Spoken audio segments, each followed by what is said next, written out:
வணக்கம். பரபரப்பு மீடியா செய்திகளுடன் நான் நிரோஷன்.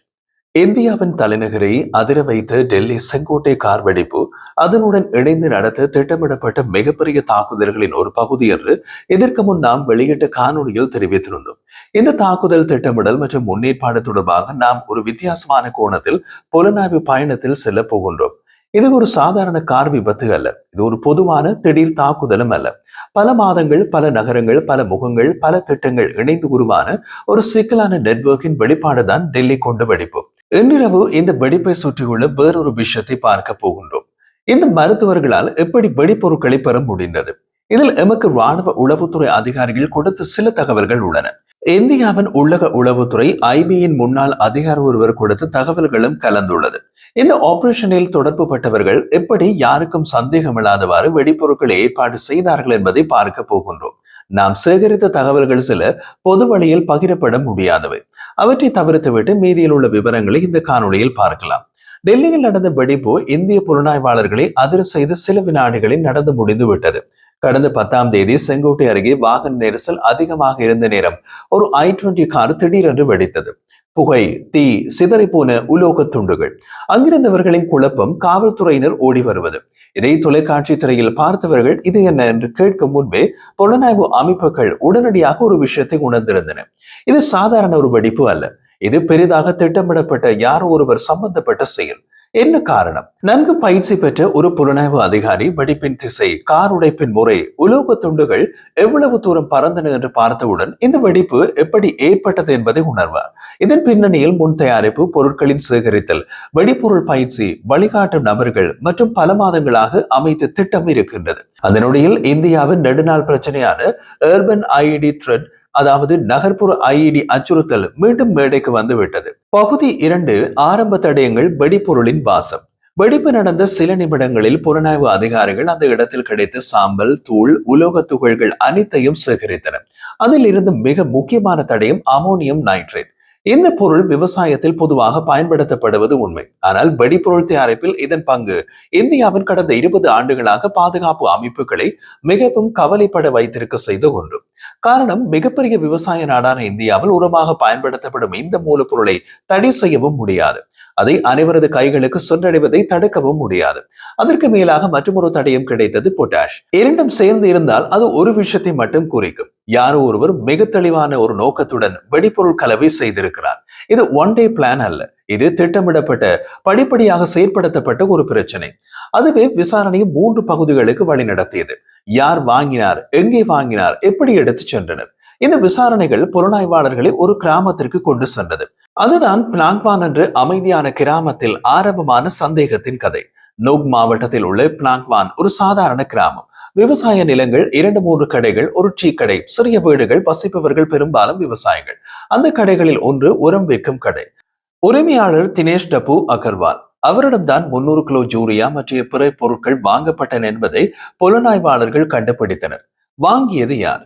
மருத்துவக் கல்லூரியில் படிக்கும் மாணவர்கள். சிரிப்பாக தோன்றலாம், ஆனால் இதுதான் மறைந்திருந்த பெரிய குழப்பத்தின் முதல் அடையாளம்.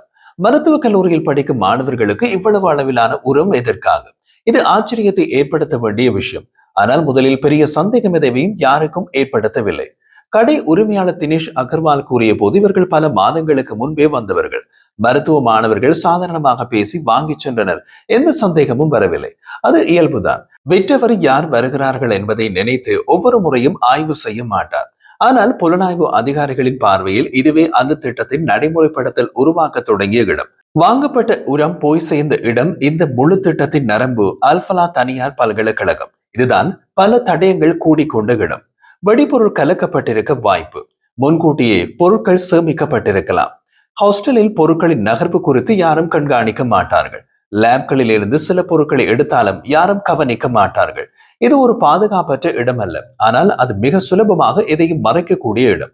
ஏனென்றால் பல்கலைக்கழக வளாகம், செக்யூரிட்டி சாஃப்ட், பாதுகாப்பு, மென்மை சுற்றாடல், மாணவர்கள் நடமாட்டம், இயல்பான தொடர்பு ஃப்ளோ, கெமிக்கல்ஸ் ஏராளமாக கிடைக்கும் நகரம், கைமாறும், யாரும் சந்தேகிக்க மாட்டார்கள். சந்தேகத்திற்குரிய பொது நடமாட்டத்தை யாரும் ஸ்டாப் பண்ண மாட்டார்கள். இரவு நேரத்தில் மோமெண்ட் ஜீரோ விசிபிலிட்டி. ஒரு பயங்கரவாத தயாரிப்புகளுக்கு இது ஒரு ரெடிமேட் ஒர்க் ஷாப். குண்டு வெடிப்புகளுடன் தொடர்புடைய கான், உமர், ஷாஹின், அனில் அனைவரும் அங்கு இருந்ததாக விசாரணை காட்டுகின்றது. புலனாய்வில் பொட்டாஷின் சக்தி. ஏன் இது மிகப்பெரிய திருப்பு முனை. அமோனியம் நைட்ரேட்டோடு பொட்டாஷ் சேர்க்கப்பட்டிருப்பது புலனாய்வை அதிர வைத்தது. இது ஒரு சாதாரண விவசாய பயன்பாட்டின் கலவை அல்ல, இது வில்லங்கமான பயன்பாடு. இந்த அளவிலான கலவையை சாதாரண பயங்கரவாதிகளும் செய்ய மாட்டார்கள். இது ஒரு பயிற்சி பெற்ற வழிகாட்டுதல் உள்ள வளர்ப்பு. மேலும் தகவல்களை புலனாய்வாளர்கள் திரட்டினார்கள். பொட்டாஷ் வாங்கப்பட்ட இடங்கள் தாஜ் நூக் அருகில் உள்ள கடைகள், பினாங்வான், ஃபரீடாபாத் சுற்றுப்புற விவசாய கடைகள் எல்லாமே விவசாய கிராமங்கள். வாங்கப்பட்டவை 50 கிலோ பைகள். இதே காரணமின்றி சாதாரண நபர் வாங்க மாட்டார். ஆனால் போதிய கால இடைவெளி கொடுத்து வாங்கப்பட்டிருக்கிறது. இது ஒரு முன்னெச்சரிக்கை கொள்முதல் முறை. சந்தேகம் வராதபடி பல கடைகளில் வாங்குதல். இந்த முறையை ஜெய்சி முகமது, ஜேஇஎம் போன்ற தீவிரவாத இயக்கங்கள் அதிகம் பயன்படுத்துவார்கள். அவர்களது தளங்கள் பெரும்பாலும் விவசாய கிராமங்களே. உமர் நபியின் 15 நிமிடங்கள் ஒரு பாதுகாப்பு கேமராவில் பதிவாகியுள்ளதை புலனாய்வாளர்கள் கைப்பற்றினார்கள். அந்த ஒளிப்பதிவு எல்லா கேள்விகளுக்கும் மையம். வெடிப்புக்கு முன் உமர் நபி காரில் இருந்து இறங்கிய நிலையில் ஃபைஸ் இ இலாஹி பள்ளிவாசலில் 15 நிமிடம் தரையில் நிற்பது பதிவாகியுள்ளது. அடிக்கடி பின்னால் திரும்பி பார்க்கின்றார். ஒருவரையாவது தேடுவது போல தெரிகின்றது. சிசிடிவியில் இருந்து புலனாய்வு அதிகாரிகள் உணர்ந்தது அவர் அமைதியான மனநிலையில் இல்லை. அவர் ஒருவித பதட்டத்தில் அல்லது அவஸ்தை நிலையில் இருந்தார். இந்த பிரேம்களை தடயவியல் நடத்தை நிபுணர்கள் பார்ப்பதற்கு கொடுத்த போது அவர்கள் சொன்னார்கள், இந்த மாதிரி உடல் நடத்தை, இந்த மாதிரி தேடல் பார்வை, இவை அனைத்தும் ரியாக்ஷன் ஆங்ஸைட்டி, அதாவது முன்னடவடிக்கை பதட்டத்தின் அறிகுறிகள். இந்த நபர் அதிக முக்கியத்துவம் மற்றும் வளமைக்கு மாறான எதையோ செய்ய போகின்றார். அந்த ஒளிப்பதிவை மையமாக கொண்டு தொடங்கப்பட்ட விசாரணை சில கேள்விகளுக்கு பதில் தேடுகிறது. யாரை சந்தித்தார்? யார் சிக்னல் கொடுத்தார்? அவர் தனியாகவே ஆக்ட் செய்தாரா? ஒளிப்பதிவில் அவர் யாரையும் சந்திக்கவில்லை. ஆனால் கேமரா பார்வைக்கு வெளியே யாரையாவது சந்தித்திருக்கலாம் என்று ஒரு டீம் விசாரிக்கின்றது. காரணம், ஆபரேஷனில் தொடர்பு பட்டவர்கள் என்று கைது செய்யப்பட்டவர்களை தவிர வேறு பலரும் இதுவரை சந்தேக வட்டத்திற்குள் வராமல் வெளியே சுதந்திரமாக நடமாடி கொண்டிருக்கலாம். அவர்களால் எதிர்காலத்தில் ஆபத்து ஏற்படலாம். பலரையும் விசாரிக்க வேண்டும். விசாரணை வளையத்தில் இதில் எந்த தொடர்பும் இல்லாதவர்களும் சிக்கிக் கொள்ளக்கூடும். ஏற்கனவே அப்படி ஒருவர் சிக்கியுள்ளார். அவரும் மதப்பள்ளி மதராசா ஆசிரியர் தசவ்வூர். அவர் மீது படிந்தது ஒரு தவறான நிழல். குண்டுவெடிப்பு குழுவில் இருந்து உமர் வாங்கிய எக்கோஸ்போர்ட் காரின் பதிவு முகவரி T481 கௌதம்புரி. அந்த முகவரியில் இருப்பது ஒரு இஸ்லாமிய மதப்பள்ளி மதராசா. அது தசவூர் நடத்தும் மதராசா. ஆசான் தசவூர் கூறினால், என் முகவரியை அவர்கள் எப்படி பயன்படுத்தினார்கள் தெரியவில்லை. நான் உமர் என்ற நபரை ஒருபோதும் சந்தித்ததே இல்லை. அவர் பயந்து துடித்தார். அவரின் குடும்பத்தில் பதட்டம் இருந்தது. ஆனால் புலனாய்வு குழுவே அவரை முழுமையாக விசாரித்த பின் கிளியர் செய்து அனுப்பிவிட்டது. புலனாய்வு அதிகாரிகள் கூறியது, அந்த முகவரி பெறும் ஐடென்டி மாஸ்க், அடையாள முகமூடி. பல தீவிரவாத குழுக்கள் இதையே பயன்படுத்துகின்றார்கள். அவர்களோடு தொடர்புடையதாக நம்பப்படக்கூடிய ஆனால் தொடர்பட்ட ஐடென்டிட்டி மாஸ்களை பயன்படுத்துவார்கள். இப்போது புலனாய்வாளர்களின் மனதில் உள்ள முக்கிய கேள்வி, 2900 கிலோ பரவலான வெடிப்பொருட்கள் ஒரு வெடிப்புக்கானதா அல்லது வருங்காலத்தில் திட்டங்களுக்குமாக சேகரிக்கப்பட்டதா? சோதனையில் பிடிக்கப்பட்டவை அமோனியம் நைட்ரேட், பொட்டாஷ், போஸ்பரஸ், மின்சார சர்க்கிட்கள், டைமர்கள், தூர இயக்க கருவிகள், எரியும் திரவங்கள், கம்பிகள், உலோக தகடுகள் எல்லாம் சேர்த்து 2900 கிலோ பொருட்கள். 2900 கிலோ ஒரு திட்டத்திற்கு மட்டுமல்ல. இந்த அளவு பல குண்டுவெடிப்புகள், கட்டம் கட்டமாக நடத்தப்பட வேண்டிய தாக்குதல்கள், திசை திருப்பல் நடவடிக்கைகள், மாற்று இலக்கு திட்டமிடல், இவற்றுக்கெல்லாம் போதுமான அளவு. இதுதான் இந்த திட்டமிடலின் மிகப்பெரிய ஆபத்தான விஷயமாக புலனாய்வு அதிகாரிகள் கருதுகின்றார்கள். தவிர அகப்பட்ட பொருட்கள் 2900 கிலோ பொருட்கள் அகப்படாமலும் மேலதிக பொருட்கள் இருக்கலாம். அவற்றை தேடி புலனாய்வு விசாரணைகள் நடக்கின்றன.